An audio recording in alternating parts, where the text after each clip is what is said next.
Welcome to women special. ఈరోజు మీకు కొర్రలతో పులిహార ఎలా తయారు చేయాలో మీకు నేను తయారు చేసి చూపిస్తాను. కొర్రల పులిహారకు కావాల్సిన పదార్థాలు: ఆవాలు, పచ్చిశనగపప్పు, సాయిపప్పు, పచ్చిమిర్చి, కరివేపాకు, జీడిపప్పు, పల్లీలు, రుచికి సరిపడే ఉప్పు, కొంచెం పసుపు, తగినంత నూనె, నిమ్మకాయ. ముందుగా కొర్రల పులిహారకి మనం కొర్రల అన్నం సిద్ధం చేసుకోవాలి. ఇదిగోండి, నేను ఆల్రెడీ ఇక్కడ ఉడికించి పెట్టుకున్న కొర్రల అన్నం ఇది. దీంతో కొర్రల పులిహార ఎలా తయారు చేసుకోవాలో మీకు నేను తయారు చేసి చూపిస్తాను.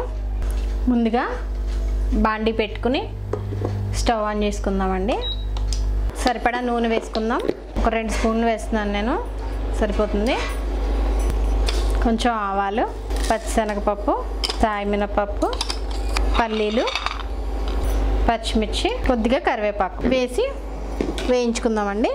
తాలింపు వేగింది. దీనిలో కొంచెం పసుపు వేసుకుందాం. పసుపు కూడా కొంచెం నూనెలో వేగితే బాగుంటుంది. అయిపోయింది, తాలింపు మొత్తం వేగిపోయిందండి. ఇప్పుడు స్టవ్ ఆఫ్ చేసుకుందాం. వేయించి పెట్టుకున్న తాలింపు దీన్ని పక్కన పెట్టుకుందాం. ఇప్పుడు మనం ముందుగా ఉడికించి పెట్టుకున్న కొర్రల అన్నం అండి ఇది.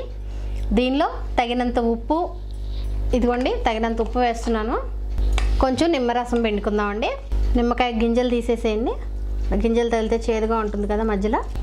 బాగా ఈ మిశ్రమాన్ని కలుపుకోండి. ఈ మిశ్రమాన్ని తీసుకెళ్ళి మన తాలింపు రెడీగా ఉంది కదండి, ఇందులో వేద్దాం. చూడండి, వేసుకుని కలుపుతూ వేసుకోండి. బాగా కలిసే వరకు తిప్పండి. చాలా ఈజీ ప్రాసెస్లో అయిపోయింది కదండి.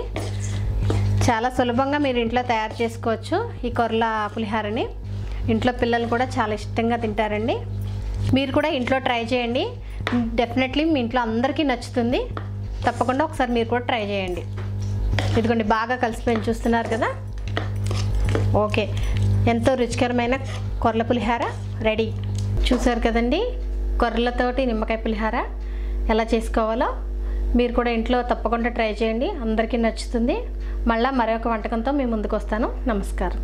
ఈ వీడియో మీకు నచ్చినట్లయితే లైక్ మరియు షేర్ చేయండి. మీ అమూల్యమైన అభిప్రాయాన్ని కామెంట్ రూపంలో తెలియచేయండి.